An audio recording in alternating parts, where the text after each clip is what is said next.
जब तुम मेरा इतना नाम लेते हो तो फिर तुम्हें ये पता नहीं चलता क्या कि मैं तुम्हारे आसपास टहलता रहता हूँ, तुम्हारे आसपास रहता हूँ।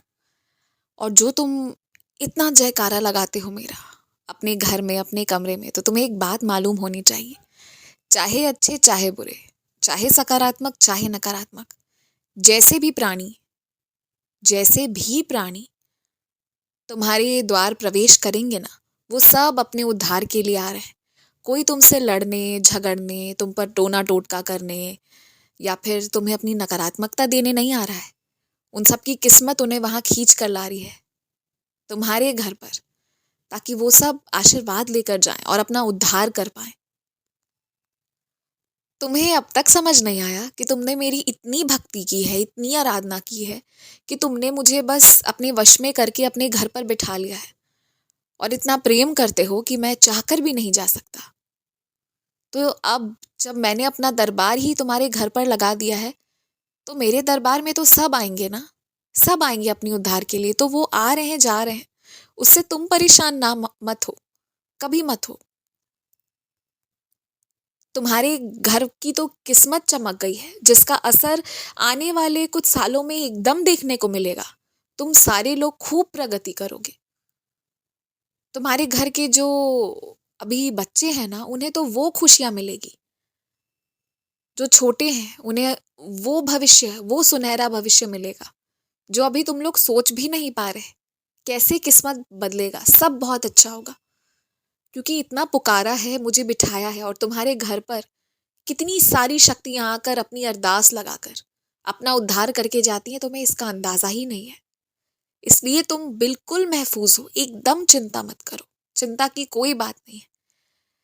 बस हो सके ना तो मेरे लिए एक व्यवस्था और कर दो। कुछ ऐसा करो, कोई ऐसा यंत्र लगाओ या कोई ऐसी व्यवस्था करो कि जो मेरा नाम जाप है ना, मेरा मंत्र है, वो लगातार उसकी धुन तुम्हारे घर पर चलती रहे, सुबह दोपहर शाम रात। अगर ऐसा हो सकता, अगर ऐसा प्रबंध कर सकते हो तो कोशिश करो।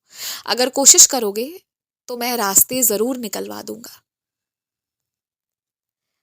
क्योंकि ऐसा करने से ना, तुम्हें जो बातें सुनकर तकलीफ होती है ना, वो बातें तुम्हारे कान तक नहीं पहुंचेगी और तुम पहले से भी ज्यादा खुश रहोगे।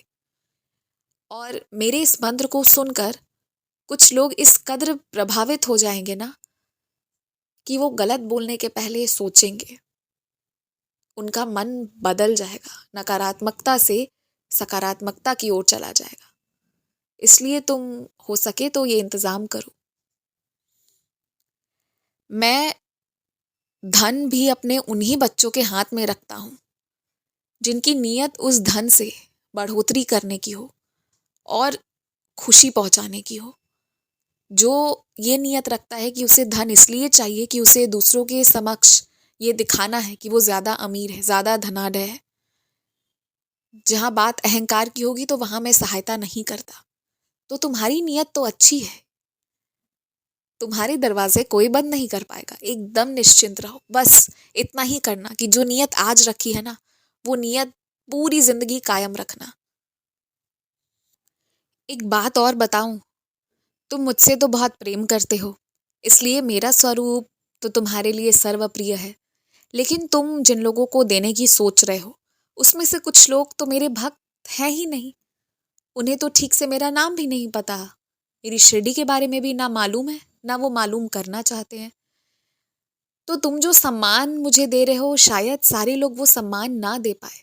इसलिए जब भी किसी को तोहफा दो ना, तो प्रयास करो कि पूजा पाठ की चीजों से हट कर दो, कुछ और दो, ताकि जो तुम्हारी जुड़ी हुई भावनाएं हैं ना, उनको कभी ठेस ना पहुंचे। ये मान लो कि कुछ सालों बाद अगर तुम वापस जाओ उसी घर पर, उसी जगह पर, और तुम उस आदर सम्मान जो तुम मुझे दे रहे हो, अगर तुम्हें वो उनके वहां ना दिखे, तो बुरा तो लगेगा ना तुम्हें।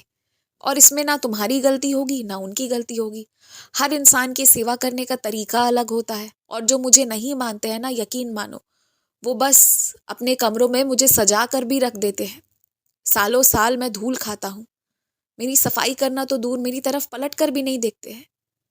क्योंकि मैं सिर्फ उनके घर का शोभा बढ़ाने के लिए होता हूँ उनकी नज़रों में।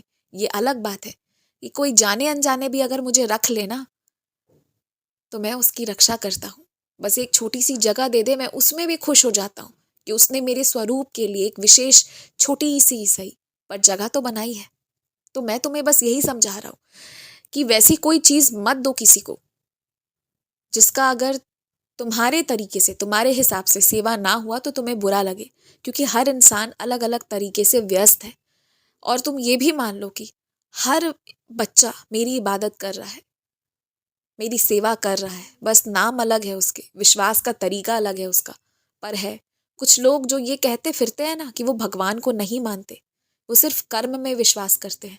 तो वो कर्म के माध्यम से मेरी आराधना कर रहे हैं, इस बात को समझो। ऐसा कोई बंदा है ही नहीं इस पूरे पृथ्वी पर जो मुझे पूजता ना हो। किसी ना किसी रूप में सब पूज रहे हैं, इसलिए किसी से नफरत मत करो। सब मेरे बच्चे हैं। और एक बात मान लो, अभी भी देरी नहीं हुई है। अगर तुमने अब भी उदी का सेवन किया ना तो सब सही हो सकता है। एक भी दिन ऐसा गुजरने मत दो जब उदी तुमने ग्रहण ना करी हो। इस बात का ध्यान रखो। मैं जो कह रहा हूँ बस इसे मान लो, तो यकीन मानो तुम्हारे विश्वास की ही जीत होगी। खुश रहो।